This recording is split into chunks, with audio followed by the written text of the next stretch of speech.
There it is, 19 degrees out here. I put this out an hour ago at 8 o'clock. It's 9 o'clock. It's just at 190 degrees right now.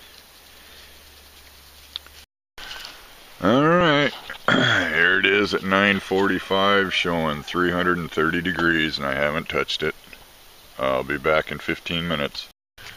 Alright, I screwed up. It's 10:06. Temperature's sitting at right at 360. What is that? 150, 60, 70, 180 C? See? And I still haven't moved it.